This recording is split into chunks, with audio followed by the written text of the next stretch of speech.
Michiganians, Michiganders, whatever you happen to call yourselves. Welcome to Wolverine State Sports Talk, and today I'm going to make a very hot take, one that a lot of people are going to disagree with. I thought Dan Campbell coached his best game on Sunday, and the way he managed the game was better than any game this season. Now, it was kind of frustrating to watch. I actually ended up going to the game, and I'm going to post that in a bit. Some pictures of the stadium, absolutely beautiful view up there. But it was frustrating to see 3rd and 10, run a draw up the middle, 3rd and 9, run right side, run on 3rd and long. And I get it. It was frustrating. It was frustrating me. I'm like, what the heck are we doing? But then you got to realize something. So Jared Goff in this game, I'm not going to count the last pass because Pittsburgh was in prevent, but take this into consideration about how bad Jared Goff is and how bad this receiving core is. So Jared Goff in this game had 28 pass attempts, right? Or 28 passing plays. He was sacked on 4 of them. I can count at least 6 times that the ball probably should have been intercepted. And he lost 37 yards in those sacks. So if you look at his 28 passes, they gained a net total of 65 yards. That's about 2.5 yards per designed pass play, counting the yardage lost in sacks. And also, when you get sacked, there's a high probability you turn the ball over. And also, when you throw the ball down the field with this receiving core, which is a bunch of magnets, meaning they basically attract the cornerback, and the cornerback basically sticks to him like a magnet. There were almost 10 opportunities for turnovers and just 65 yards. So just from a statistical perspective, there was absolutely no reason to throw the ball down the field. And the reality is, the only way the Lions were going to win this game was winning the turnover battle. And that's basically what Dan Campbell said. And I'm not going to read too much in him taking the play sheet away from Anthony Lynn, because I did hear about that, but I think it makes some sense because, Anthony Lynn likes to spread the ball out. He's trying to do more than the talent we have on this roster. And with the weather being the way it was, I think Campbell's game plan ended up being a lot better. And it gave us the best chance to win. I mean, the reality is we make that extra point, we make the field goal in overtime, we win the football game. So that's not on Dan Campbell. That's on the kicker for screwing up.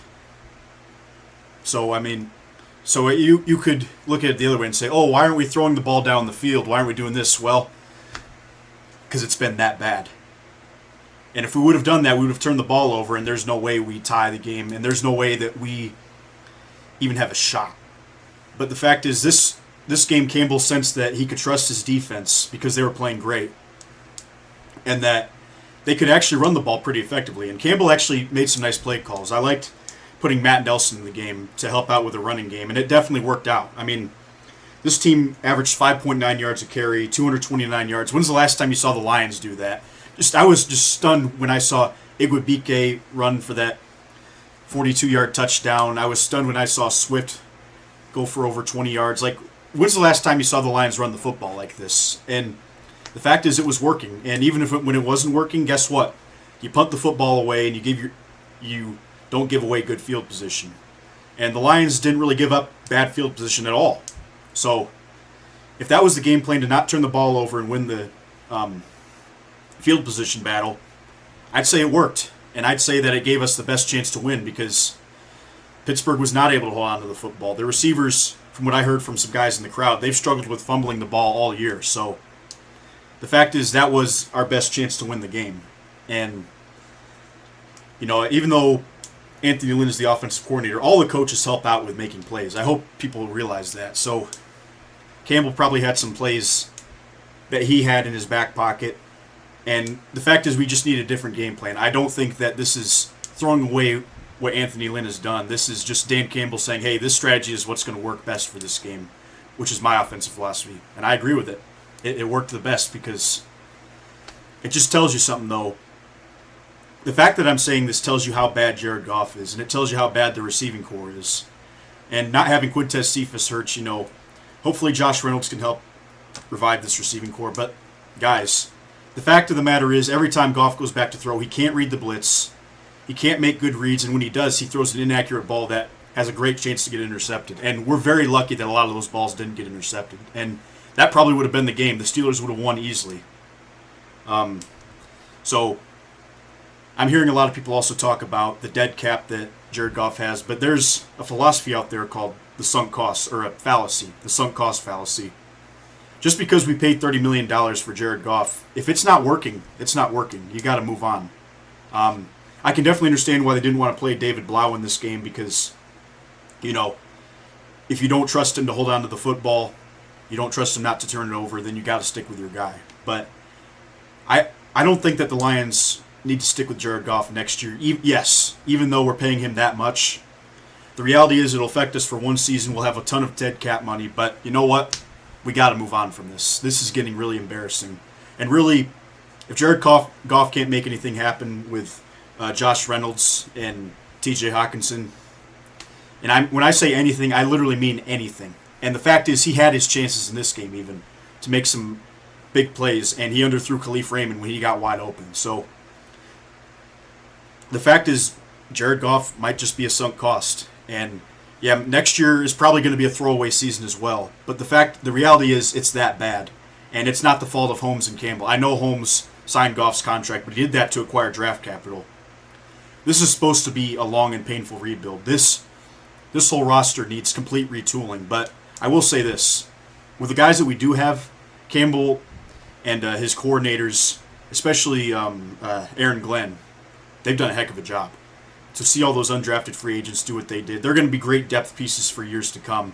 I think Anzalone could remain a starter. There's a lot of guys on this defense that could remain starters for next year, which is huge because we kind of expected that they'd all be out of here next year. But there's definitely a lot to like, and I love the fact that 2 weeks after a 44-0 loss to the Eagles, which was absolutely embarrassing, we came out ready to play this game, played very physical football, and really should have won the game. But I don't want to get too caught up in about Dan Campbell because everybody's kind of panicking about him, saying, oh my gosh, we should fire him. No. This was absolutely the right game plan for this game. And reality is we should have won the football game. And if we had 1 or 2 turnovers, we're not even close in that game. So I give Dan Campbell a lot of credit for this week. And yes, he's going to be hearing a lot about the passing game, the quarterback play. I already said, even though it's week 10, I'm still not ready to judge this guy based off of this roster. I mean, this is the worst receiving core I've seen for the Lions in my life. It's not even close either. And the Lions have had some really bad teams, but they never had a receiving core this sorry. So, I mean, the fact is, you still have to give Campbell time. I'd say if it's year 3 and we're still not passing the ball very well with a new quarterback, then yeah, I'd say he's the problem. But right now, it's Jared Goff that's the problem. His contract, and just the reality that we don't have any receivers. And I think it was designed that way on purpose because we're not playing to win this year. We're playing to rebuild. We're playing to see who can be on this roster in the future.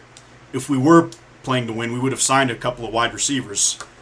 Maybe we would have moved Goff's contract. But this is completely an evaluation year. So everybody's panicking about the losses. Listen, I get it. I get it's frustrating when this team has lost so many games over the years, but this is not the year to get worked up about losing games. Hey, we're not going to go 0-17. But the reality is the talent on this roster, almost no coach in the country would be maybe even 2-7 with this team. I mean, that's just the facts. I think Dan Campbell has done a great job. He did a great job in the last game, and his game plan was perfect given the scenario, and the weather there was absolutely miserable. So the fact is, it's easy to say on the couch, oh my gosh, they should be throwing it all over the place. But when you're at the game, it's cold, it's rainy, it's wet. The fact is there's a high probability of turnovers, and Lions won the turnover battle. That was the game plan, to win the turnover battle. So I give Campbell credit. And we didn't lose on the road in a very tough environment. You have to give him a lot of credit for that. Matt Patricia's teams never did anything like that. So I'm going to give Campbell a good grade for this week. All right, thank you all for watching. Go Lions, and you all have a good night.